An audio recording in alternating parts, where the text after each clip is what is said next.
আচ্ছা, আজকে আমাদের চাইল্ড ডেভেলপমেন্ট এবং পেডাগগির যারা আপনারা আজকে এখানে আছেন, তারা আগামী যে ঝাড়খণ্ড রাজ্যের যে টেট পরীক্ষা, সেই টেট পরীক্ষাকে কেন্দ্র করে আমাদের আজকের এই চাইল্ড ডেভেলপমেন্ট এবং পেডাগগি এই ক্লাসটা শুরু হবে।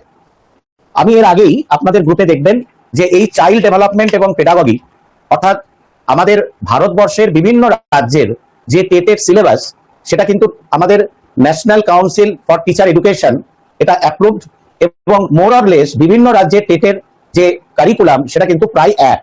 আমি class wise child development and পেডাগগির যে কন্টেন্ট সেটা কিন্তু নির্দিষ্ট কতগুলো খণ্ডে আমি ভেঙে দিয়েছি। আশা করি যারা আপনারা গ্রুপে আছেন তারা অবশ্যই এই কন্টেন্ট অ্যানালিসিসটা আপনারা পেয়েছেন। এই কন্টেন্ট অ্যানালিসিসের মধ্যে আমাদের প্রথম যে এরিয়া রয়েছে সেটা হচ্ছে ডেভেলপমেন্ট। অর্থাৎ আপনারা যারা এখানে আছেন তারা অবশ্যই আইদার ডিএলএড অথবা বিএড, অর্থাৎ আপনাদের প্রত্যেকের টিচার্স ট্রেনিং আছে। অর্থাৎ আপনারা যখন ডিএলএড করেছেন বা বিএড করেছেন তখন অবশ্যই ডেভেলপমেন্ট এবং ডেভেলপমেন্টের সাথে গ্রোথের যে সম্পর্ক এবং পার্থক্য, এগুলো বিস্তারিতভাবে আপনারা পড়াশোনা করেছেন।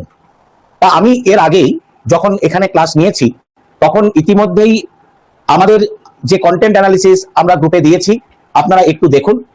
সেখানে প্রথম যে 5টা এরিয়া রয়েছে অর্থাৎ ডেভেলপমেন্ট, তার মিনিং, ক্যারেক্টারিস্টিক্স এবং নেচার।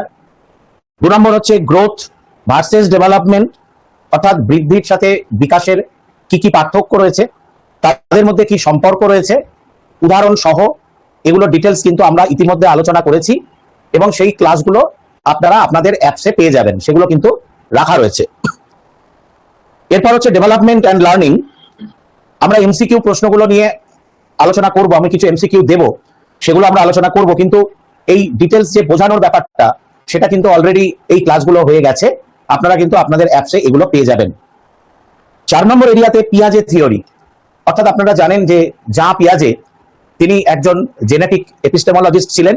1896 সালে তার জন্ম হয়েছিল এবং পরবর্তী ক্ষেত্রে কগনিটিভ ডেভেলপমেন্ট নিয়ে তিনি কিন্তু একটা বিরাট একটা গবেষণা করেছিলেন এবং তার বিখ্যাত যে তত্ত্ব কগনিটিভ ডেভেলপমেন্ট, সেটা ইতিমধ্যেই আপনারা আপনাদের বিএড বা ডিএলএড কোর্সে পড়েছেন। তা সেক্ষেত্রে আমরা এখানে পিয়াজের যে বেস অফ থিওরি, অর্থাৎ কিভাবে স্কিমাটা ফরমেশন হয়, অ্যাসিমিলেশন কি, অ্যাকোমোডেশন কি, অ্যাডাপ্টেশন কিভাবে হচ্ছে, অ্যাসিমিলেশন এবং অ্যাকোমোডেশনের ওপরে ইকুইলিব্রিয়াম এই দুটোর মধ্যে কিভাবে আসছে, এগুলো নিয়ে কিন্তু বিস্তারিতভাবে আমরা আলোচনা করেছি